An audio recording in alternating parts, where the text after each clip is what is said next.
चला,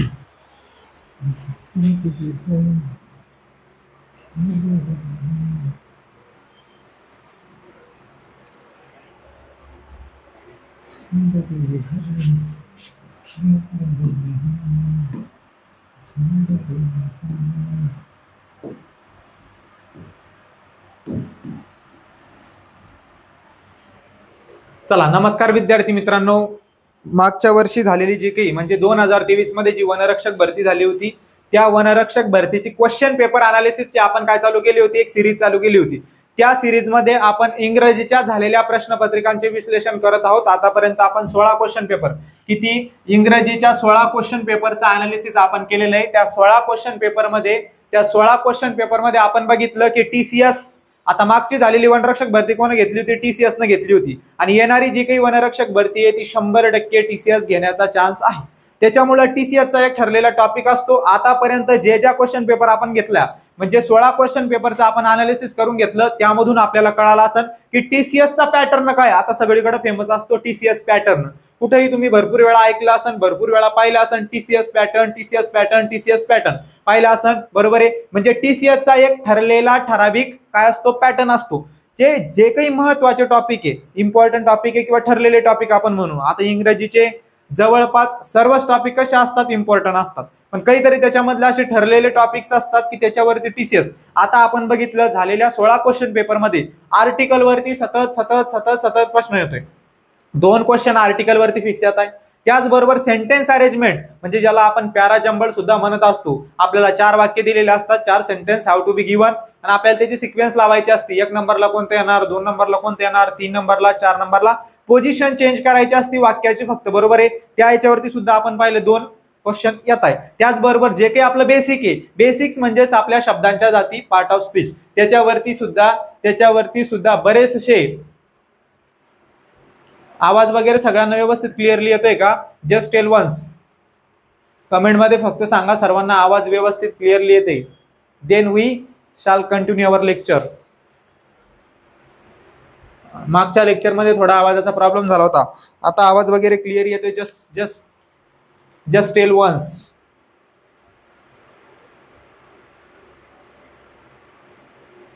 all clear.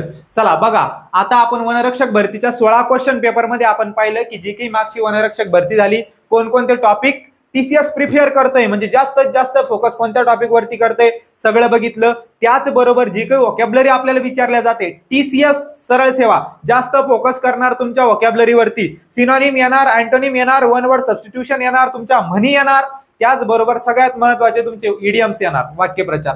तोच pattern follow केला आहे. आणि बरेचसे जे काही सिनोनिम आहे ते रिपीट होत आहे. आपण बघितलं आता बरेचसे जे काही सिनोनिम आहे. आता एखादा सपोज आपण पाहिलं होतं, चीप हा शब्द 2-3 वेळा रिपीट झाला, बरोबर आहे. त्याचबरोबर आपण पाहिलं की रिजेक्ट हा शब्द रिपीट झाला, बरोबर. म्हणजे हे काही सिनोनिम आपल्याला विचारला जाते किंवा अँटोनिम आपल्याला विचारला जाते, हे सगळे परत रिपीट होत आहे.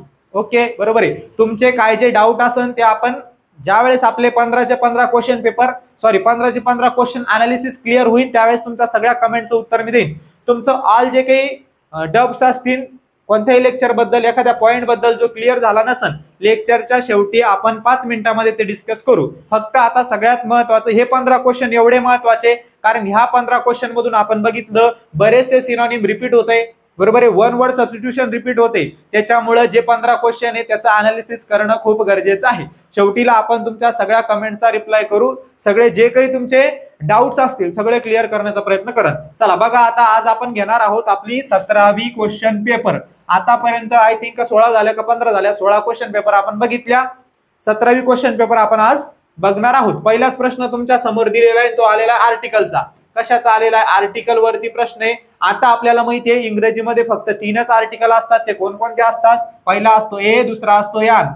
हे ए आणि यान हे काय, त्याला आपण इनडेफिनेट आर्टिकल म्हणत असतो, म्हणजे अनिश्चित. ते आपण सिंग्युलर काउंटेबल नाउन साठी वापरत असतो. लक्षात ठेवायचं, कधी बी ए आणि यान आपण वापरत असतो सिंग्युलर काउंटेबल नाउन. ज्या वेळेस आपल्याला सिंग्युलर नाउन काउंटेबल नाउनच्या अगोदर आर्टिकल विचारलेलं असलं तिथं ए किंवा यान येणार. मग यान केव्हा येणार? ज्या वेळेस जो काही आपल्याला नाउन दिलेला आहे किंवा जो जिथं आर्टिकल वापरायचंय त्याच्या पुढचा जो शब्द दिलेला आहे त्याचा उच्चार कशानं होत असला? स्वरानं होत असला. कशानं होत असला? स्वरानं होत असला म्हणजे व्होवेल्सनं होत असला त्यावेळेस आपण ॲन हे आर्टिकल वापरत असतो. त्याच्यामध्ये एक अपवाद आहे तो म्हणजे कोणता? जर सुरुवात यू न झाली, यू उच्चारण झाली, त्याच्यामध्ये यू न झाली, यू न बी उच्चार कसा निघला पाहिजे? यूचाच निघला पाहिजे असा, त्यावेळेस ॲन आर्टिकल वापरायचं नाही, फक्त ए हे आर्टिकल वापरायचं. आणि ज्या वेळेस व्यंजनानं सुरुवात होत असली, सिंग्युलर काही नाऊन असलं, वस्तू असली, काही गोष्ट असली, त्यावेळेस आपण ए वापरत असतो. त्याच्यासाठी अजून एक अपवाद. आता तुम्ही म्हणन HOUR, आता व्यंजनानं सुरुवात झालेली आहे म्हणून अ वापरणार का? अरे बाबा उच्चार बघ, HOUR हवर असं नसत्या वाचत, त्याच्यामध्ये एच सायलेंट असतो, अवर असं वाचत असत्या. काय वाचत असत्या? अवर असं वाचत असत्या. त्याच्यामुळे इथं ॲन हे आर्टिकल येणार आहे. कळतंय? कळते. आर्टिकल टॉपिक जर व्यवस्थित तुम्ही समजून घेतला तर लगेच या प्रश्नाचं उत्तर बरोबर येणार आहे. आता बघा आपल्याला वापरायचंय आता आर्टिकल. काय वापरायचंय? आर्टिकल आपल्याला वापरायचंय. Dash dash prize for.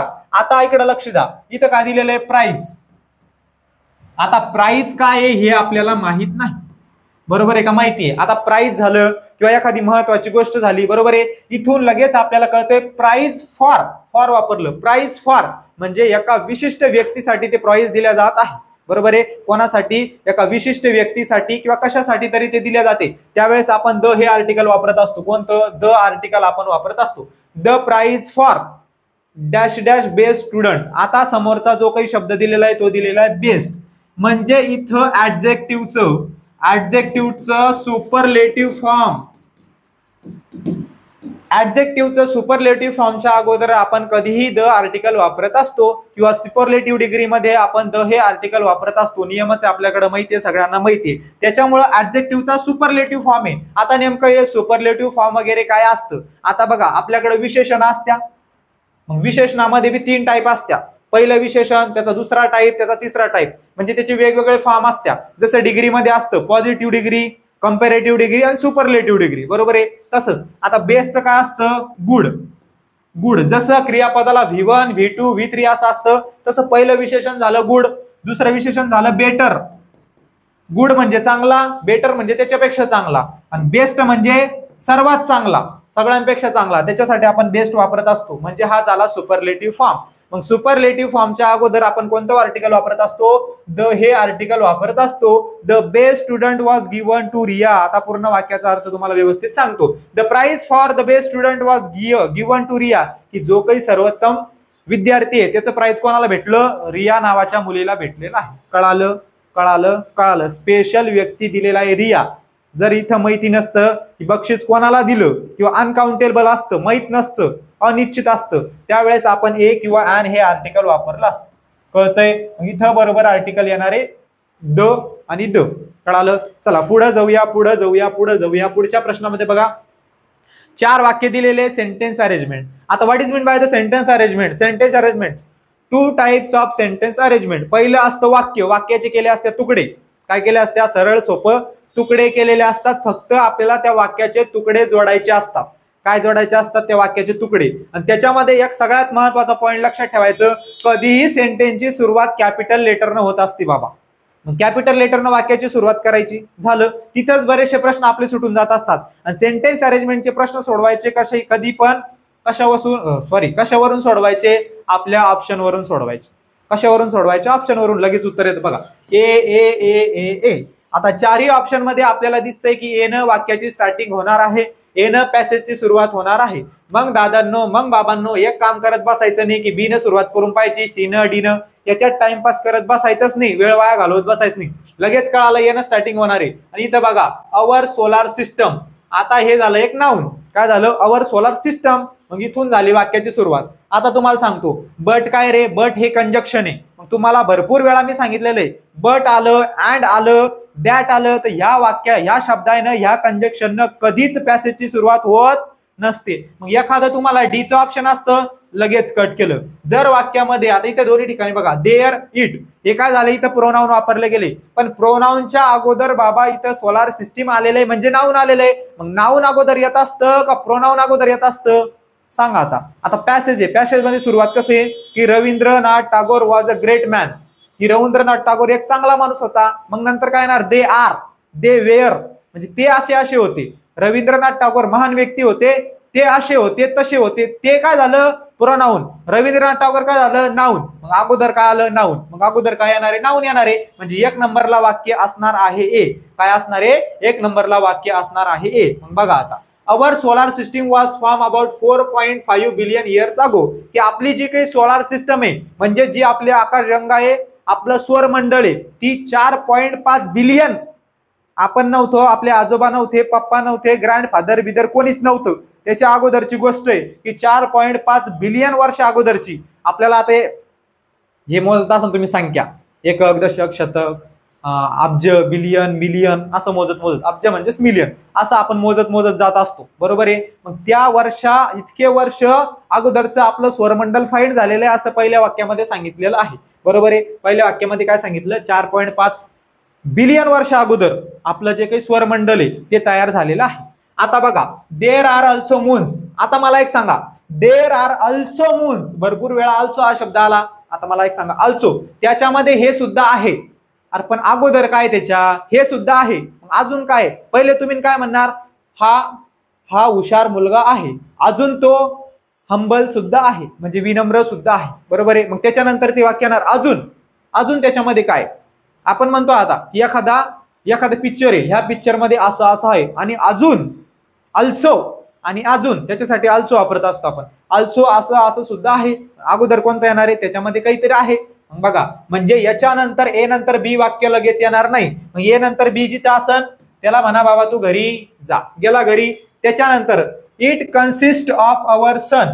आता बघा इट कन्सिस्ट ऑफ अवर सन, त्याच्यानंतर काय वाक्य दिलं but what exactly is the solar system. शेवटच्या वाक्यामध्ये सांगितलं की नेमकं सोलार सिस्टीम म्हणजे काय असं शेवटच्या वाक्यात सांगितलं. पण शेवटच्या वाक्याच्या अगोदर तर तुम्ही सी घेतलं it consist of our sun, solar system मध्ये काय सूर्य आहे. पण आधी प्रश्न विचारान का त्याचं उत्तर देणार मला सांगा. कधी आधी प्रश्न येत असतो का त्याचं उत्तर येत असतो. प्रश्न अगोदर येत असतो त्याच्यानंतर आपण उत्तर देत असतो. बाबा तू कुठे चालला, मी चाललो पोवायला. का दे असं म्हणशाल मी पोवायला चाललो, मग प्रश्न विचारून तुम्हाला एखादं असं उलट सुलट होत नसतं. अगोदर क्वेश्चन येत असतो त्याच्यानंतर त्याचं उत्तर येत असतं. मग क्वेश्चन विचारला म्हणजे डी नंतर सीच यायला पाहिजे, कारण सी डी चं उत्तर आहे बरोबर आहे. मग डी नंतर सी कुठे आहे बघा, डी नंतर सी इथं नाही, याला म्हणा घरी जाय. डी नंतर सी इथं नाही, घरी जाय. हा सुद्धा अगोदरच घरी गेलेला आहे म्हणजे बरोबर उत्तर काय असणार आहे ADCB असं असणार आहे. परत समजून सांगतो our solar system was form about 4.5 billion वर्ष अगोदर सोलार सिस्टीम तयार झाली होती. मग but what exactly is the solar system, पण नेमकं सोलार सिस्टीम म्हणजे बाबा काय असा प्रश्न एखाद्या बंड्यानं विचारला. मग त्याचं उत्तर काय दिलं इट कन्सिस्ट, की याच्यामध्ये काय काय असतं. सूर्य असतो, 8 मेन प्लॅनेट्स असत्या, जे काही ग्रह आहे आपले 8 ग्रह बरोबर आहे. ते 8 ग्रह असत्या त्याची नावं दिलेली. मर्क्युरी दिलेला आहे म्हणजे बुध, व्हेनस, अर्थ, Mars, Jupiter, Saturn, Uranus and Neptune हे सगळे ग्रह त्याच्यामध्ये आहे.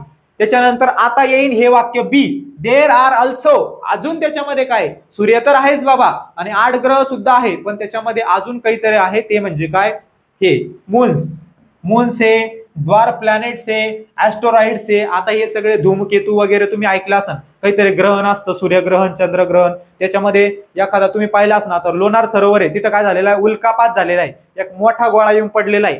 म्हणजे हे सगळे काय उपग्रह आहे तिथलचे असे बरोबर आहे. हे ऍस्ट्रॉइड झालं, त्याचबरोबर कॉमेट्स झालं. त्याच्यानंतर रॉक्स म्हणजे खडक सुद्धा आहे, डस्ट तिथं धूळ सुद्धा आहे. असं सगळं ह्या पूर्ण याच्यामधून आपल्याला सांगितलेलं आहे. मग बरोबर सिक्वेन्स काय असणार आहे, बरोबर सिक्वेन्स असणार आहे ADCB अशी बरोबर सिक्वेन्स असणार आहे. कळालं. चला पुढे जाऊया. पुढचा प्रश्न बघा. आता पुढच्या प्रश्नामध्ये आपल्याला वापरायचं आहे फिल इन द ब्लँक.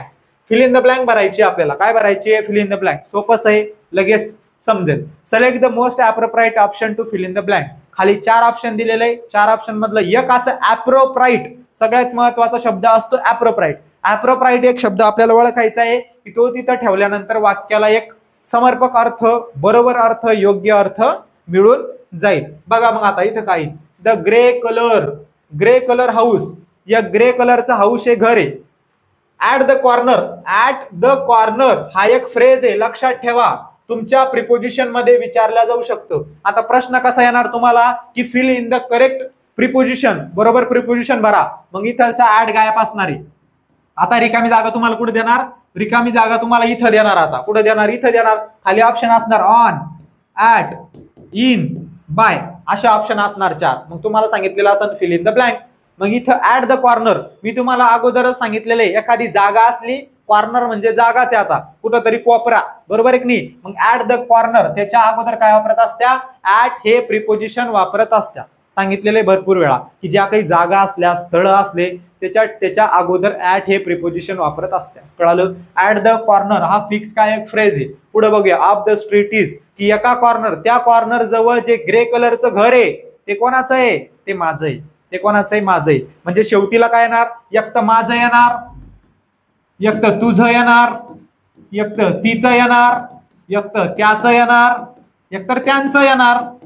म्हणजे हे सगळे काय झाले, कोणाला सांगता येईल, हे सगळे काय झाले, हे सगळे झाले पोजेसिव्ह प्रोनाउन. सगळे कोणते झाले, प्रोनाउन.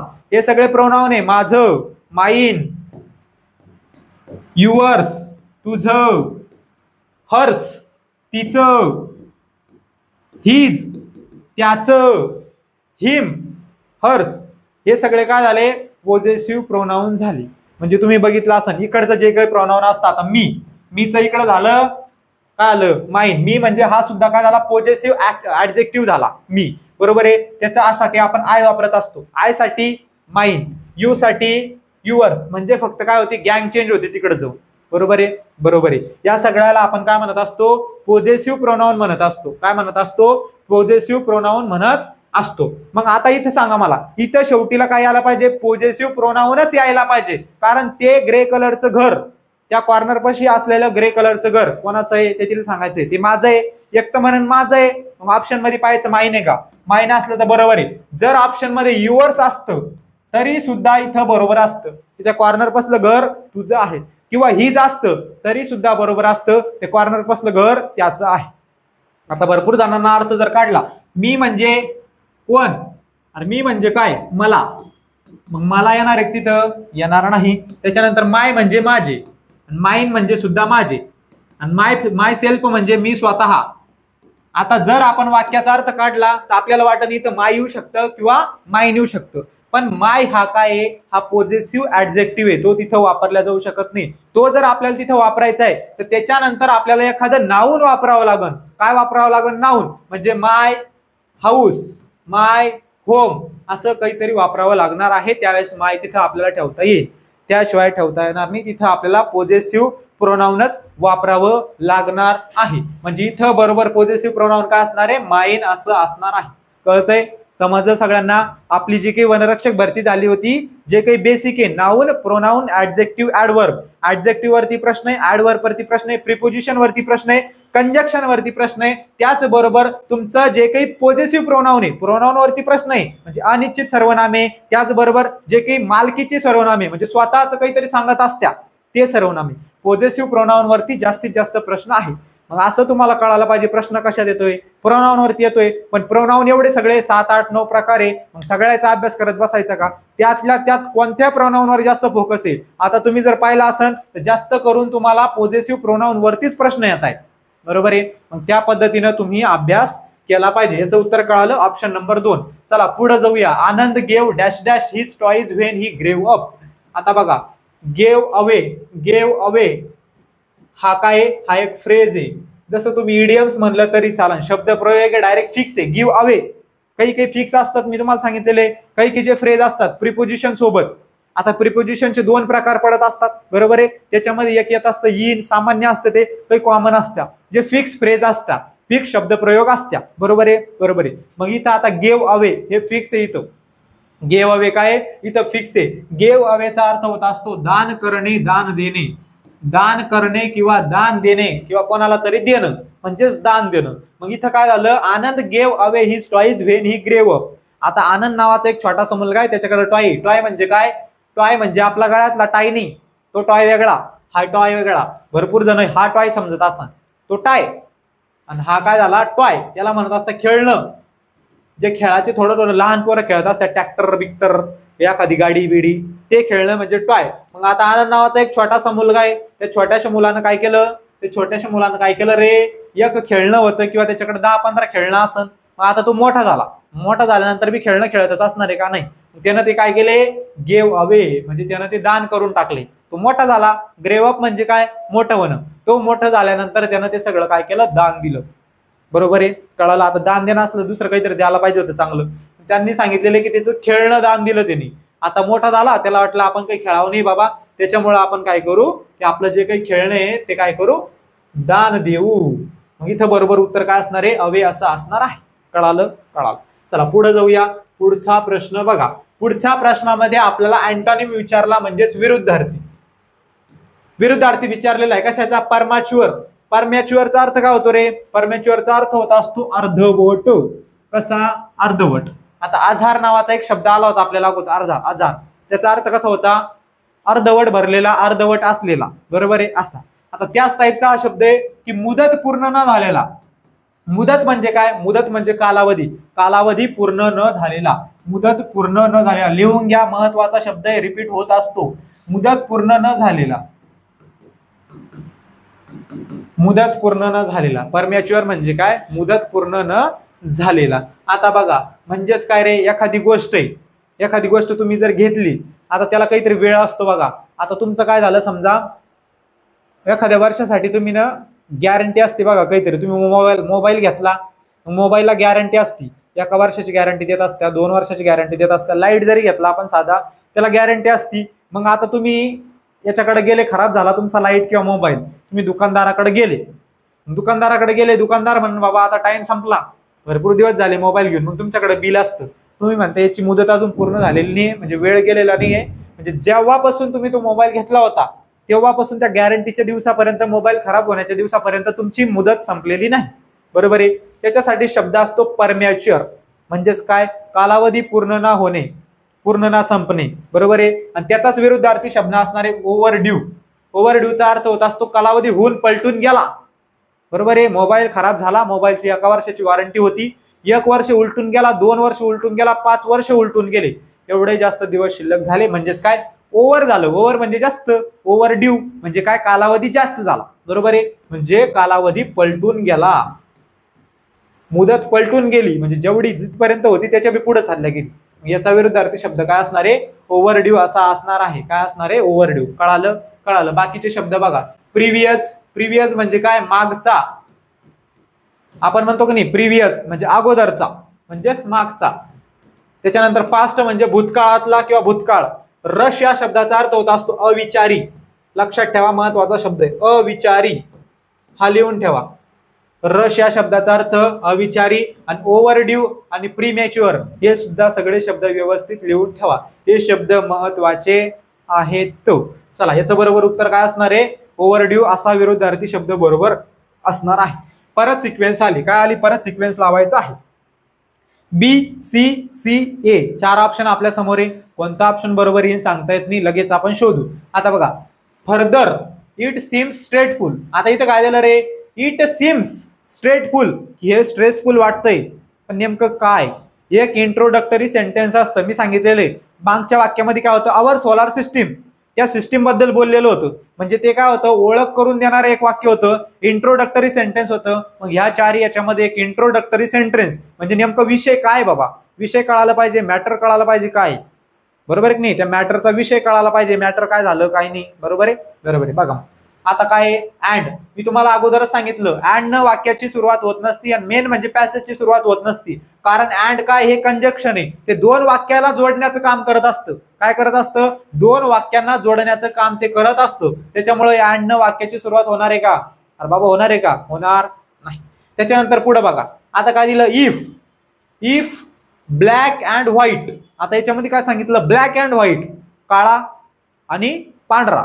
काळा आणि पांढरा हे दोन्ही काय झाले, आता हे झालं जवळपास इंट्रोडक्टरी सेंटेन्स. कलर बद्दल सांगितलं, कोणत्या, काळ्या आणि ढवळ्या म्हणजे पांढऱ्या कलर बद्दल सांगितलेलं आहे. शेवटच्या याच्यामध्ये I am sure the answer is. आता शेवटचं वाक्य, भरपूर जणांना वाटलं जर शेवटचं वाक्य ती सुरुवात होत असेल, त्याच्यामध्ये काय सांगितलं, आय एम शुअर, मला नक्की माहित आहे, द आन्सर इज, की उत्तर काय असणार. पण बाबा तुला अगोदर प्रश्न माहिती पाहिजे, त्यावेळेस उत्तर सांगणार ना, बरोबर नाही. द आन्सर इज, मला माहिती आहे त्याचं उत्तर काय, पण प्रश्न काय आहे, म्हणजे अगोदर उत्तर येणार का प्रश्न येणार, उत्तर येणार. असे सोपे क्लू असतात की त्याच्यामधून आपण लगेच उत्तरापर्यंत पोहोचू शकतो. नाहीतर भरपूर जण एवढं सगळं पाहून डोक्यावरती टेन्शन घेतात, स्ट्रेस घेतात. काय घेतात, स्ट्रेस, की बाबा जमत नाही, एवढं सगळं दिलेलं आहे खिचडी, काय काय आहे काय काय नाही, पॅराजंबल म्हणजे काय असतं, सिक्वेन्स काही नसतं, सोपे सोपे लॉजिक असतात, सोपे सोपे क्लू असतात. ऑप्शन वरून सुद्धा तुम्ही अशा प्रश्नाच्या उत्तरापर्यंत पोहोचू शकता. सोप्या सोप्या गोष्टी. एखाद्या ठिकाणी तुम्हाला काय दिलेलं असतं, कॅपिटल लेटरने एक वाक्य सुरू असतं, बाकीचे नसत्या. कधी कधी नाऊन असतं, बाकीच्या वाक्यामध्ये प्रोनाऊन दिलेलं असतं. हा सगळा टाईप ठरलेला आहे, सगळा जो काही पॅटर्न आहे तो ठरलेला आहे. तुम्ही जेवढे जास्त क्वेश्चन प्रॅक्टिस करशाल तेवढं जास्त तुमच्यासाठी महत्वाचे. झालेले सगळे क्वेश्चन पेपर चाळून काढायचे. चाळून म्हणजे चाळणी घ्यायची, त्यात चाळून नाही काढायचं, त्याचा अभ्यास करायचा एकदम चांगल्या प्रकारे, परत परत परत परत रिपीट करायचे, रिवाइज करायचे, वाचत बसायचं, जितक्या जास्त वेळेस होईल लिहित बसायचे. त्यामध्ये जी जी जी जी व्होकॅब्युलरी विचारल्या गेलेली आहे सगळी व्होकॅब्युलरी पाठ करण्याचा प्रयत्न करायचा. सगळी व्होकॅब्युलरी व्यवस्थित लिहायची तुमच्या वहीमध्ये. त्याचा समानार्थी शब्द काढा, विरुद्धार्थी शब्द काढा, त्याच शब्दाला वन वर्ड सबस्टिट्यूशनच्या संबंधित काहीतरी आहे का ते बघा, तो शब्द एखाद्या वाक्यामध्ये उपयोग करता येतो का तो बघा. बरोबर आहे. हे महत्वाचे टॉपिक तुम्ही व्यवस्थित केले पाहिजे. चला पुढे बघूया, पुढे बघूया. आता डी पासून सुरुवात होणार नाही, कळालं लगेच. मग आता आपल्याला कळालं ए बी आणि डी या तिन्ही पासून सुरुवात होऊ शकत नाही. मग बी न सुरुवात होणार नाही, त्याला म्हणा बाबा तू अगोदर घरी जाय, असं टेन्शन कमी कमी करत चालायचं. डी न सुरुवात होणार आहे का नाही, ए न सुद्धा सुरुवात होणार आहे का नाही, सी न सुरुवात होणार, सी न सुरुवात होणार, करा मग. If black and white were the only colours in the world what would life seem like. याचा अर्थ होत असतो की जगामध्ये फक्त जर काळा आणि पांढरा कलर असता तर काय झालं असतं, जग नेमकं कसं असतं यांनी विचारलं. आता तुम्हीच विचार करा, जगामध्ये जर फक्त पांढरा आणि काळा कलर असतं तर काय झालं असतं. ते आता पुढे सांगितलेलं आहे त्यांनी बघा. सी नंतर आता पाहिलं I am sure the answer is. आता हा झाला प्रश्न, क्वेश्चन चिन्ह आहे, काय आहे प्रश्न चिन्ह इथं आहे म्हणल्यावर त्याच्यानंतर काय यायला पाहिजे रे, उत्तरच यायला पाहिजे. हा झाला प्रश्न, प्रश्नानंतर यायला पाहिजे उत्तर. मग क्वेश्चनचं उत्तर खाली सांगितलं, या शब्दामध्येच तुम्हाला कळालं आन्सर. कशाचा आन्सर, या प्रश्नाचा आन्सर म्हणजे सी नंतर डी येणार आहे. परत आपल्याकडे सगळे ऑप्शन गेलेले, इथं सी नंतर डी आहे, इथं सुद्धा सी नंतर डी आहे. अजून आपल्याला पुढे चेक करावं लागेल, जर इथं सी नंतर डी असतं आणि इथं बी किंवा ए असतं तर आपण त्याला कट केलं असतं, जाय घरी म्हणलं असतं. बरोबर आहे, बरोबर आहे. सी नंतर डी येणार आहे. I am sure the answer is, मला नक्की माहिती की आन्सर काय असणार आहे, उत्तर काय असणार आहे. Life would be dull. Life कशी झाली असती, घाण झाली असती, डल झाली असती, बोरिंग झाली असती, बोर झाली असती. मोनोटोनस, मोनोटोनस म्हणजे सुद्धा बोरिंगच. आता हा शब्द कशामध्ये आला होता रे, बोरिंग आणि मोनोटोनस हे शब्द कशामध्ये आले होते, आपल्याला सिनोनिम आणि अँटोनिम मध्ये विचारले होते, म्हणजे व्होकॅब्युलरी मध्ये. मी तुम्हाला हे सांगण्याचा प्रयत्न करत असतो परत परत, याचं काहीतरी कनेक्शन असतं, रिलेशनशिप असतं, त्याचं काहीतरी नातं असतं. इकून फिरवून तिकडी, तिकून फिरवून इकडी, असं काहीतरी घोळ करत असतात. तेच आपल्याला समजून घ्यायचंय. अनालिसिस करणं म्हणजे तेच असतं की नेमकं प्रश्न कुठून पडतोय, कुठून येतोय, काय येतोय, ते एकदा व्यवस्थित कळालं सगळं तुम्हाला व्यवस्थित जमणार आहे. डिप्रेसिंग लाईफलेस म्हणजे जीवन हे जीवन वाटणारच नाही म्हणे. जर आयुष्यामध्ये फक्त काळा आणि पांढरा रंग असला त्यावेळेस, बाकीचे कलर लाल नसला, नारंगी नसला किंवा स्काय ब्ल्यू नसला, वेगवेगळे कलर नसले, जीवन हे जीवन वाटणार नाही. एकदम उदास वाटन, वेगळंच वाटन, पानसट जीवन वाटन. असं सी नंतर आला डी. बरोबर आहे. त्याच्यानंतर पुढे बघा अँड सॅडली. त्याच्यानंतर काय येणार आहे, त्याच्यानंतर काय येणार आहे बघा, and sadly most of us are in. मी तुम्हाला सांगितलं, आता एका वाक्यामध्ये सांगितलं असं असं असं, त्याच्यानंतर काय येणार अँड सॅडली, अजून काय. बरोबर की नाही. अल्सो, अँड आणि अजून. अँड सॅडली म्हणजे कसं, दुःखी असं. Most of us are in fact living that kind of colourless life today. आपल्यातले बरेच लोक आहे त्या कलरलेस जिंदगी आज जगतोय म्हणे. आजच्या जीवनामध्ये आपली जिंदगी तशीच झाली म्हणे. जसं असं झाल्यानंतर वाटणारे भरपूर जणांची जिंदगी सेम तशी झालेली आहे म्हणले. चला पुढे जाऊया. शेवटचं वाक्य, further it seems stressful because we are always complaining and complaint with barely any time left for our love once.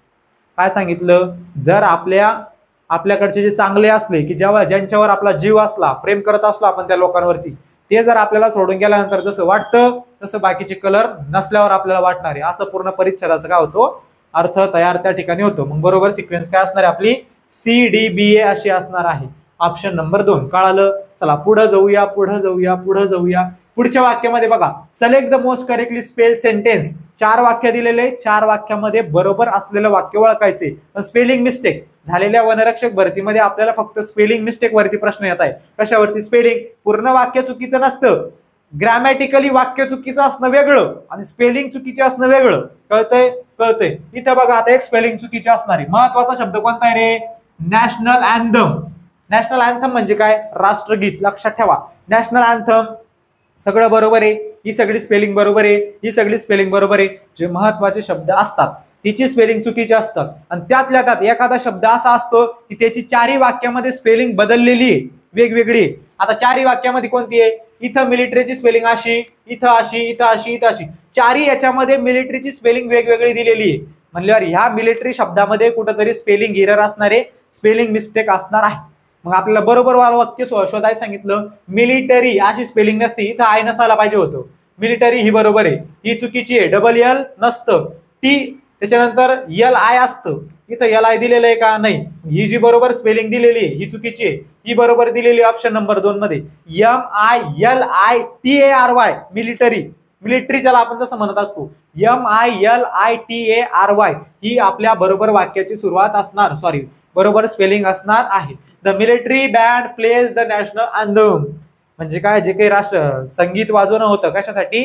राष्ट्रगीतासाठी. ते कोण वाजवलं? मिलिटरीनं वाजवलेलं आहे. कळालं कळालं कळालं. चला पुढे जाऊया पुढच्या याच्यामध्ये. आता परत आपल्याला आला आर्टिकल वरचा प्रश्न. एका क्वेश्चन पेपर मध्ये 2-2 क्वेश्चन कशावरती येत आहे? आर्टिकल वरती येत आहे. मग आपल्याला कळायला पाहिजे की आर्टिकल टॉपिक बराचसा महत्वाचा आहे. मग बघा, अनन्या इज, अनन्या नावाची एक मुलगी आहे. Is dash dash only child. आता ओनली म्हणलं, ओनली चाइल्ड म्हणजे काय? एकच. आणि चाइल्ड हे काय रे? काउंटेबल नाउन आहे आणि सिंगुलर आहे. Singular countable noun. आता सिंगुलर काउंटेबल नाउन म्हणजे काय? एक वचनी असणं आणि ते आपल्याला मोजता येत असलं. आता ओनली चाइल्ड दिलं म्हणजे काय? एकच चाइल्ड, मोजता येतं एकच. असं चिल्ड्रन दिलेले का? इथं जर चिल्ड्रन असतं, चाइल्डचं अनेक वचनी काय होत असतं? चिल्ड्रन. काय होत असतं? चिल्ड्रन. हे म्हणजे एक मूल आणि चिल्ड्रन म्हणजे अनेक मुलं. मग चिल्ड्रन असतं तर तिथं कोणतं आलं असतं ते बी सांगतो, आणि चाइल्ड आहे तर कोणतं येणार आहे ते पण सांगतो. आता ओनली चाइल्ड दिलं, ओनली चाइल्ड हा एक नाऊन झाला. ओनली चाइल्ड काय झालं? एक नाऊन, एक मूल. बरोबर आहे. मग ते काय आलं? Singular countable noun. मग सिंगुलर काउंटेबल नाऊनच्या अगोदर आपण एक तर ए वापरत असतो किंवा ॲन वापरत असतो. दचा तिथं विषयच येत नाही. एक तर ए यायला पाहिजे किंवा ॲन यायला पाहिजे. या दोन्ही पैकी एक आर्टिकल त्या ठिकाणी यायला पाहिजे. मग आता अ केव्हा वापरत असतो रे? व्यंजनानं सुरुवात होत असली, व्यंजनाच्या उच्चारानं सुरुवात होत असली ए वापरत असतो. आणि जर आपल्या होवेल्सनं म्हणजे स्वरानं होत असली तर आपण काय वापरत असतो? ॲन. कशानं सुरुवात झाली? ओ न. ओनली आपण उच्चार कसा करतो? ओनली, ओ ओनली कसा करतो? असा ओनली. म्हणजे उच्चार कशाचा झाला? स्वराचा झाला. मग दादा स्वराच्या अगोदर कोणता आर्टिकल वापरत असत्या? ॲन आर्टिकल वापरत असत्या. कोणतं? An article. मग इथं बरोबर कोणतं आर्टिकल येणार आहे? An. Ananya is an only child. की अनन्या फक्त एकच मुलगी आहे. पुढं असं असू शकतं, Ananya is an only child for her parents, of her parents. की तिच्या आई वडिलांची ती एकुलती एक मुलगी. ओनली वन, एकुलती एक. कळालं कळालं. तुमच्या नातेसंबंधामध्ये अशा टाईपचे प्रश्न येत असतात. एकुलती एक मुलगी, only one daughter, only one boy. इथं बरोबर आपलं उत्तर काय असणार आहे? ॲन हे आर्टिकल असणार आहे. कळतंय? समजलं. चला पुढे जाऊया. पुढच्या याच्यामध्ये बघा, आता आपल्याला काय दिलं? एक इडियम दिला. म्हणजेच काय रे? वाक्यप्रचार दिला आणि त्याचा समानार्थी आपल्याला शोधायचा सांगितला. मग आपल्याला दिला आता पुल समवन्स लेग. आता याचा जर आपण मराठी नुसार अर्थ काढायला गेलो तर त्याचा अर्थ काय होत असतो? पुल समवन्स लेग. समवन म्हणजे काय? कुणाचा तरी. लेग म्हणजे काय? पाय. लगेच कळतं. कुणाचा तरी पाय वडणं. बऱ्याच लोकांना सवय असते लोकांची पाय वडणं. मग लोकांची पाय वडणं म्हणजे आपण डायरेक्ट पाय धरून असं वडत असतो का? नाही. जे लोक चांगले काम करत असले, काहीतरी अभ्यास करत असले, चांगलं काहीतरी करत असलं, त्यांच्याबद्दल चेष्टा करणं. बरोबर आहे. त्यांना वाईट करणं, जसं महात्मा फुले करत होते. तर त्यांच्यासाठी काही लोक काय करत होते? त्यांचा लेग पुल करत होते, म्हणजे डाऊन करत होते, वडत होते. म्हणजे काय करत होते? त्यांच्यावर शिवीगाळ करणं, काहीतरी घाण फेकणं, कचरा फेकणं, अशा प्रकारे गोष्टी करत होते. म्हणजेच काय? याचा अर्थ होत असतो एखाद्याचा पाय खाली वडणं. एखादं चांगलं काम करत असणं त्याला त्यापासून रोखणं, थांबवणं. म्हणजेच काय? एखाद्याची चेष्टा करणं, एखाद्याचा पाय खाली वडणं. मग याचा समानार्थी काय असणार आहे? Tease someone. टीज म्हणजे काय? चेष्टा. टीज म्हणजे काय? चेष्टा. मग एखाद्याची चेष्टा करणं, एखाद्याला वाईट म्हणणं, एखाद्यावरती हसणं. एखादं चांगलं काम करतोय त्याला म्हणणं तू काम पांचट आहे आणि तू असं करू नको, त्याला थांबवणं, त्याचा विरोध करणं. म्हणजेच काय? टीज समवन, पुल समवन्स लेग. हे झाले दोन्ही समानार्थी. ते दोघं काय झाले? समानार्थी झालेले आहे. चला पुढे जाऊया. बी अँग्री विथ समवन म्हणजे काय? बी अँग्री विथ समवन म्हणजे एखाद्या सोबत कसं होणं, एखाद्याचा राग येणं किंवा एखाद्याचा राग येणं असं म्हणलं तरी चालेल. बी अँग्री विथ समवन एखादा कोणाचा तरी राग येणं. त्याच्यानंतर फाईट विथ समवन हे तर सांगायचं काम नाही, ही आवडती गोष्ट आहे आपल्या. फाईट विथ समवन एखाद्या सोबत भांडणं करणं, जसं आपला लहान भाऊ बहीण आपल्या सोबत करत असती, मामाची मुलगी आपल्या सोबत भांडत असती तसं, म्हणजेच काय? फाईट विथ समवन एखाद्या सोबत भांडण करणं. त्याच्यानंतर हेल्प समवन सगळ्यात महत्वाचं काम, चांगलं काम हे करायला पाहिजे, हे नाही करायला पाहिजे, हे सुद्धा नाही करायला पाहिजे, हे सुद्धा नाही करायला पाहिजे, कारण तिने निगेटिव्ह आहे. निगेटिव्ह गोष्टी आहे, नकारात्मक गोष्टी आहे. पॉझिटिव्ह गोष्टी करायला पाहिजे, ही पॉझिटिव्ह गोष्टी. तेवढं आपल्याला कळतं, तेवढा आपला कॉमन सेन्स असतो. हेल्प समवन कोणाची तरी मदत करणं. काय करणं? कुणाची तरी मदत करणं. म्हणजे याचं बरोबर उत्तर काय असणार आपलं? तीच समवन असं बरोबर असणार आहे. चला पुढे जाऊया. Practice makes perfect. आता तुम्ही भरपूर वेळा हे वाचलं असन, एखाद्याचं मनात ठरवून ठेवलं असन, हातावर लिहित असन रोज. Practice makes a man perfect असं असतं. Practice makes a man perfect. माणसाला सराव, प्रॅक्टिस अतिउत्तम, परिपूर्ण, सर्वोत्तम बनवत असते. जेवढी चांगली प्रॅक्टिस करणार तेवढा चांगला तुम्ही माणूस बनणार. त्या एखाद्या परीक्षेची चांगली तयारी करत असली तर परीक्षामध्ये तुम्ही परफेक्ट बनणार, एकदम चांगलं बनणार. ओके, रेस का घोडा बनवून घे असं असतं. प्रॅक्टिस मेक्स परफेक्ट याचा अर्थ होत असतो की तुमची जी की प्रॅक्टिस आहे, सराव आहे, सराव सर्वोत्तम बनवतो.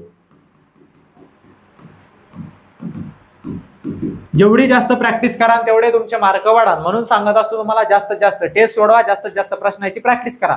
जेवढ्या जास्त प्रश्नांची प्रॅक्टिस तुम्ही करशाल तेवढं तुमच्यासाठी चांगलं होणार आहे. जास्तीत जास्त प्रश्नांची प्रॅक्टिस करणे, दुसरं काय करायचंय. त्याच्यामुळे चांगलं काय करायचं, फक्त प्रॅक्टिस करायची. अभ्यास एकदा, आता बराचसा सिलेबस भरपूर जणांचा कव्हर झाला असं, बेसिक त्यातल्या त्यात चांगलं कव्हर करा. एकदा 15 प्रश्न झाल्यानंतर शेवटीला सांगतो तुम्हाला. बघा, प्रॅक्टिस मेक्स परफेक्ट म्हणजे सराव सर्वोत्तम बनवतो. मग याच्या समानार्थी practice takes a lot of time and effort. सराव खूप जास्त वेळ घेत असतो. अर्थ काय होतो? Practice takes a lot of time, खूप जास्त वेळ घेत असतो. एफर्ट, लय एफर्ट करावं लागतं.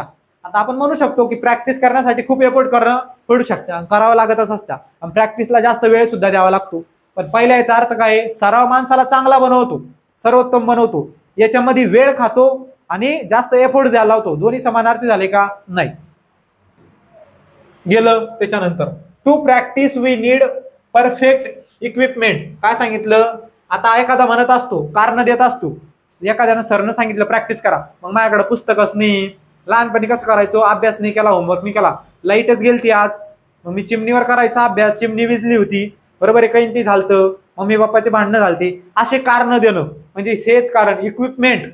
आता दुसऱ्या वाक्याचा अर्थ काय होत असतो? सरावासाठी माझ्याकडे इक्विपमेंट नाहीये. म्हणजेच काय? To practise we need perfect equipment. Practice साठी आपल्याला परफेक्ट इक्विपमेंट पाहिजे, म्हणजे हत्यार पाहिजे चांगलं. बरोबर आहे, ते आपल्यावर डिपेंड असतं की आपण कोणतंही हत्यार घेऊन आपल्याला लढता आलं पाहिजे. बरोबर आहे. चला पुढे जाऊया. A coach should teach one how to practice.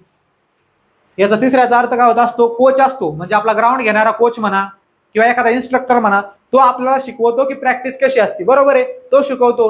पण याचा आणि याचा काही संबंध दिसतोय का? याचा अर्थ होतो प्रॅक्टिस माणसाला चांगलं बनवते, सर्वोत्तम बनवतो. याचा तसा अर्थ होतो का? नाही. शेवटचं बघूया. Perfection can be reached only by practice. Perfection इथं काय दिलेले? परफेक्ट. आता परफेक्टचं काय झालं? परफेक्शन. मग परफेक्ट हे काय दादा? परफेक्ट हे ऍडजेक्टिव्ह आहे. कुठं आला? बेस वरती, बेसिक वरती आला. म्हणजे कुठं आला? ऍडजेक्टिव्ह, शब्दाच्या जातीवरती आला. म्हणून परत परत परत परत सांगत फिरतो, जितकं चांगलं तुम्ही काय कराल, बेसिक पक्क कराल, तेवढं तुमच्यासाठी फायदा होणार आहे. म्हणजे परफेक्ट झालं तुमचं ऍडजेक्टिव्ह. जर परफेक्टला शन लागलं, TION लागलं, तर त्याचं नाउन बनत असत्या. परफेक्ट आपण काय करत असतो? ऍडजेक्टिव्ह पासून नाउन बनवणं, नाउन पासून ऍडजेक्टिव्ह बनवणं, हे तुम्ही शिकले असतील. बरोबर आहे. म्हणजे परफेक्टला TION लावल्यानंतर त्याचा नाउन तयार होत असतो. म्हणजे परफेक्शन झालं नाउन. लगेच कळते परफेक्ट म्हणजे काय? खूप चांगलं. परफेक्शन म्हणजे काय? सर्वोत्तमपणा. म्हणजे सर्वोत्तम can be reached only by practice. तुम्ही सर्वोत्तम बनू शकता फक्त कशामुळं? प्रॅक्टिसमुळं. याचा अर्थ काय होतो? सराव माणसाला कोण बनवतं? सराव माणसाला परिपूर्ण बनवतो. तसंच इथं तुम्हाला परिपूर्ण बनायचं असेल तर सराव लागेल. दोन्ही काय झाले? समानार्थी झाले. दोन्ही काय झाले? समानार्थी झाले. म्हणजे बरोबर उत्तर काय असणार आहे आपलं? ऑप्शन नंबर 4 हे आपलं बरोबर उत्तर असणार आहे. कळालं? समजलं? चला आगे जाएंगे. She was getting late for work in century. आता अर्धवट वाक्य होतं म्हणून इथं लिहिलेलं आहे मी तुमच्यासाठी बघा. She was getting late for work. किती काय झाली? She was getting work. She is getting late for work. कामासाठी तिला उशीर झाला होता. Dash dash Vidya left a hurry. Vidya नावाच्या मुलीने काय केलं? गेली. हरी म्हणजे काय? लवकर गेली, पटकन गेली, फास्ट मध्ये गेली. इथं बघा आता ॲज, बट. बट म्हणजे परंतु, पण. आता तिला खूप जास्त उशीर झाला होता, पण ती लवकर गेली, पण ती चालल्या गेली. पण इथं बरोबर बसतो करे? नाही. आता ॲज. ॲज म्हणजे काय? जर. ॲज म्हणजे असं. ॲज बरोबर आहे, म्हणून सुद्धा वापरू शकतो आपण as. She was getting late for work as Vidya. आता इथे ॲज सुद्धा येऊ शकतं आपल्याला वाटतं, पण ॲज अगोदरही, ॲज पेक्षाही भारी. आता मला एक सांगा, तुमच्याकडे 2 ऑप्शन दिले, एक एकदम चांगली गोष्ट तुम्हाला आवडती आणि दुसरी सुद्धा चांगली गोष्ट आहे, पण तुम्ही काय म्हणता, तुम्हाला एकच चूज करायचंय. 2 गोष्टी तुमच्याकडे, एक ही आहे आणि ही दुसरी वाली आहे. दोन्हीपैकी तुम्हाला काय करावं लागतं? एकच चूज करायची. मग तुम्ही चांगली वाली चूज करणार का थोड्या त्याच्यापेक्षा कमी वाली चूज करणार? जी चांगली आहे ती तुम्ही चूज करणार. बरोबर आहे का नाही? बरोबर आहे. मग इथं ॲज सुद्धा बसू शकतं आणि तुमचं सो, काय? सो सुद्धा बसू शकतो. सो म्हणजे म्हणून, पण जेवढा अर्थ सो देतो, सो झाली एकदम चांगली वाली आणि इफ कोण झालं आणि ॲज कोण झालं याच्यापेक्षा थोडं कमी वालं. मग आपण बरोबर इथं काय बसवणार आहे? सो. बघा आता, she was getting late for work, getting for late work, so Vidya left in hurry. मुळ, कारण, म्हणून की तिला काय झालं होतं? तिला लेट झालं होतं, उशीर झाला होता म्हणून ती लवकर गेली. तिला उशीर झाला होता म्हणून ती लवकर गेली. ॲज आपण तिथं वापरू शकत नाही, कारण सो तिथं परफेक्ट बसत असतो. इफ म्हणजे जर. तिला लेट झालं होतं, जर ती गेली तर ती गेली, जमत नाही. एक तर ॲज येऊ शकतं किंवा सो येऊ शकतं, पण ॲज पेक्षा परफेक्ट काय बसतं? सो हा बसतो. कळालं? कळालं. चला पुढे. इफ म्हणजे जर तर. If it is late. If असं जर असं झालं तर त्याच्यासाठी आपण इफ वापरत असतो. चला पुढे बघूया. Neelam's चीअरफुल and friendly. आता चीअरफुल म्हणजे काय रे? आता खाली तुम्ही 4 शब्द पाहिले असेल. जोवियल हा शब्द भरपूर वेळा येऊन गेलेला आहे, भरपूर वेळा विचारला गेलेला आहे. महत्वाचा शब्द आहे, पॉझिटिव्ह शब्द आहे, त्याच्यामुळे लक्षात ठेवा. आता नीलम्स चीअरफुल. नीलम्स नावाची एक मुलगी आहे, मुलगाही असू शकतो. नीलम्स चीअरफुल म्हणजे कसा? हसरा. अँड फ्रेंडली, एखादा म्हणतो बघा आपण, तो खूप फ्रेंडली आहे, ती खूप फ्रेंडली आहे. फ्रेंडली म्हणजे सगळ्यांमध्ये मिळून मिसळून राहणारा. बरोबर आहे. म्हणजे एखाद्याच आपल्याला वाटतं तिथे 4 मुली आहे, त्याच्यासोबत मी कसं बोलू, मला लाज वाटू राहिली, बरोबर आहे की नाही, असं न वाटू देणारा, एकदम सगळ्यांसोबत जाऊन बोलणारा, फ्रेंडली असणारा. म्हणजेच काय रे? सगळ्यांसोबत मिसळणारा. आणि चीअरफुल म्हणजे नेहमी हसरा राहणारा, आनंदित राहणारा. त्याच्यासाठी 1 वर्ड सबस्टिट्यूशन आपल्याला विचारलेले. Nature attracts everyone. नीलम नावाच्या मुलीचा अट्रॅक्ट, नेचर कसं आहे, स्वरूप कसं आहे, रूप कसं आहे? चीअरफुल अँड फ्रेंडली म्हणजे खूप आनंदी आहे, सगळ्यांसोबत ती मिळून मिसळून राहत असते. मग त्याच्यासाठी 1 वर्ड सबस्टिट्यूशन काय असणार आहे? जोवियल. जोवियलचा अर्थ तोच होतो, फ्रेंडली आणि आनंदी असणारा. आनंदी असणारा, सगळ्यांसोबत मिळून मिसळून राहणारा म्हणजेच काय? जोवियल. बाकीचे सगळे शब्द नकारार्थी आहेत. ग्लम म्हणजे सुद्धा वाईट म्हणा, दुःखी म्हणा. ग्लुमी हा शब्द आपण पाहिलेला आहे, त्याचा अर्थ होत असतो दुःखी. सलनचा अर्थ सुद्धा होत असतो दुःखी.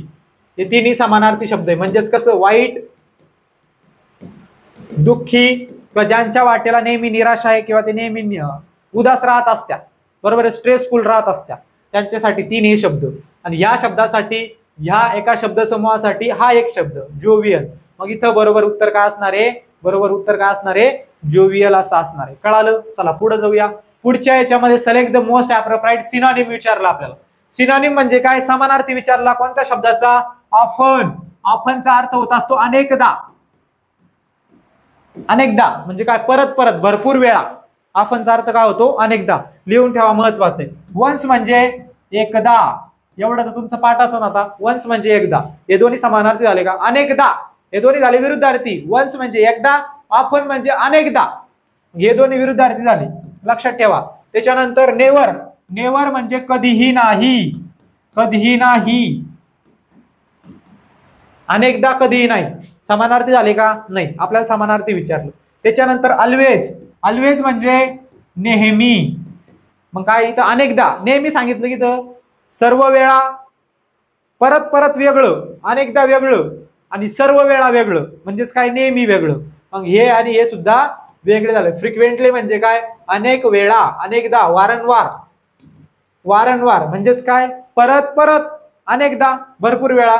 मग हे दोन्ही काय झाले, ऑफन आणि फ्रिक्वेंटली, हे दोन्ही झाले समानार्थी. कळाला आता, हे दोन्ही समानार्थी असणारे, हा झाला त्यांचा विरुद्धार्थी. वन्स म्हणजे एकदा, नेव्हर म्हणजे कधीच नाही, नकारार्थी शब्द आहे, महत्वाचा आहे. तुमच्या होकारार्थी वाक्याचा नकारार्थी करा, त्याच्यामध्ये खूप महत्वाचा हा शब्द आहे. त्याच्यानंतर ऑलवेज म्हणजे नेहमी, भरपूर वेळा येतोय आपल्याला. त्याच्यानंतर फ्रिक्वेंटली म्हणजे कसं, वारंवार, परत परत. बरोबर उत्तर काय असणार आहे, फ्रिक्वेंटली. आता परत काय आलं, करेक्टली स्पेल्ड सेंटेन्स. मुळातच प्रश्न चुकीचा दिलेला आहे. त्यांनी काय सांगितलेलं आहे की करेक्टली स्पेल्ड, हा स्पेल्ड दिलेलं आहे, बरोबर आहे, किंवा करेक्ट सेंटेन्स असं दिलं असतं फक्त. काय दिलं असतं की सेंटेन्स कोणतं बरोबर आहे असं जर दिलं असतं फक्त, तर त्यावेळेस ते असं नसतं, म्हणजे सेंटेन्स मध्ये चूक असती. मग ऑनच्या जागी इन असतं कधी कधी वापरलेलं, बरोबर आहे की नाही. त्याच्यानंतर इथं वॉचच्या जागी एखाद्या वेळेस इज दिलं असतं, असं काहीतरी चूक त्यांनी केलेली असती, ग्रामॅटिकल इरर दिलं असतं. ते वेगळं आणि हे वेगळं, हे स्पेलिंग इरर वरती फक्त. कशावरती आहे, स्पेलिंग इरर वरती. मग स्पेलिंग कोणती चुकीची बघा, there was a festival holiday Monday, Monday बरोबर, मंडे बरोबर, जे सगळीकडे सारखं असतं ते बरोबर असतं. आता फेस्टिवलची इथं वेगळी, इथं वेगळी, इथं वेगळी, इथं वेगळी, चारही ठिकाणी वेगवेगळी स्पेलिंग दिलेली, त्याच्यामुळे फेस्टिवल हा शब्द चुकीचा असणार आहे. बघा, फेस्टिवल VEL नसतं, FESTIVAL असतं, इथं VEL दिलं नसणार आहे. आता इथं फास्ट दिलं, FAST नसतं, FEST असतं, हे सुद्धा नसणार. FESTIVLE असं नसतं, शेवटीला फक्त एल असणार आहे, LE नसणार आहे. त्याच्यामुळे पहिले 3 गेले, बरोबर उत्तर काय असणार आहे, there was a festival holiday on Monday. मग FESTIVAL ही झाली बरोबर स्पेलिंग. कोणती, FESTIVAL, फेस्टिवल. फेस्टिवल म्हणजे काय, सण, तुमचा जे काही सण असत्या, प्रोग्राम असते ते festival. There was a festival holiday on Monday. काय झालं की एका सणाची सुट्टी राहत असती, की सोमवारी सणाची सुट्टी आहे, असा पूर्ण वाक्याचा काय होतो, अर्थ होतो. मग बरोबर उत्तर काय असणार आहे, ऑप्शन नंबर 4 असणार आहे. चला पुढे जाऊया. पुढच्या याच्यामध्ये बघा, वन वर्ड सबस्टिट्यूशनचा प्रश्न आला. बाकीचं वाचत बसू नका, टाइमपास करत बसायचं नाही, फक्त लक्ष द्यायचं की शब्द काय, ready to give more of something. जो ready to give more of something, ज्याला जास्त द्या वाटतं, ready to give more of something, काहीतरी त्याला जास्त द्या वाटत असतं, त्याच्यासाठी शब्द बघा. आता बघा, शक्ती इज ऑलवेज रेडी, की शक्ती नावाचा मुलगा असन किंवा मुलगी असन, शक्ती इज ऑलवेज रेडी, ती नेहमी तयार असते. कशासाठी, लोकांना जास्त दान करण्यासाठी, जास्त देण्यासाठी. मग त्याच्यासाठी एक शब्द काय असणार आहे, त्याच्यासाठी एक शब्द असणार आहे जेनेरियस. काय असणार आहे, जेनेरियस. जेनेरियसचा अर्थ कसा असतो की तो दुसऱ्यांचा चांगला विचार करत असतो. जेनेरियस म्हणजे काय, लोकांचा चांगला विचार करणारा. कळालं, कळालं. Ready to give more of something, जे काही असे शब्द असतात अशा प्रकारचे जेनेरियस झालं. किंवा कसं आपण बघितलं होतं बघा की डेकोरेटिव्ह डिझाईन, मग ते झालं तर आपलं काय झालं होतं, ते पॅटर्न ज्याला आपण म्हणत असतो, बरोबर आहे. म्हणजे अशा प्रकारचे वन वर्ड सबस्टिट्यूशन आपण पाठच केले. हा उदार, ज्याचं मन कसं आहे, उदार आहे, तो विचार नाही करत कोणाला काही देण्यासाठी, तो जास्त देत असतो, लोकांना काय करत असतो, जास्त उदारवादी असतो, बरोबर आहे. कळतंय, कळतंय. चला पुढं बघा, पुढं बघा, पुढं बघा, पुढं बघा. आता पुढच्या याच्यामध्ये आपण बघितलं जंटल. हा, जंटलमॅन तुम्ही ऐकला असेल, जंटलमॅन, जंटल, बरोबर आहे. जंटल म्हणजे सभ्य, जंटल म्हणजे कसा, सभ्य असणं, सुसंस्कारी असणं, चांगलं असणं, त्याच्यासाठी सभ्य असा शब्द. त्याच्यानंतर थ्रिफ्टी आणि हे दोन्ही शब्द येऊन गेलेले भरपूर वेळा. हे दोन्ही शब्द महत्वाचे, अननोन शब्द लक्षात ठेवा. थ्रिफ्टी आणि फ्रगल, फ्रगल हा शब्द भरपूर वेळा आलेला आहे, त्याच्यामुळे लक्षात ठेवा. याचा अर्थ होत असतो काटकसर. आपण म्हणतो बघा, तो खूप काटकसरीने खर्च करतो, काटकसर करतो, बरोबर आहे. म्हणजे काटकसरीने काय करत असतो, खर्च करत असतो. त्याच्यासाठी हे दोन शब्द दोन्ही समानार्थी महत्वाचे. भरपूर वेळा फ्रुगल वरती शब्द आलेला आहे, फ्रगल वरती भरपूर वेळा शब्द आलेला आहे. मग फ्रगल आणि थ्रिफ्टी हे दोन्ही काय झाले, समानार्थी सिनोनिम झाले. कळालं, कळालं, कळालं.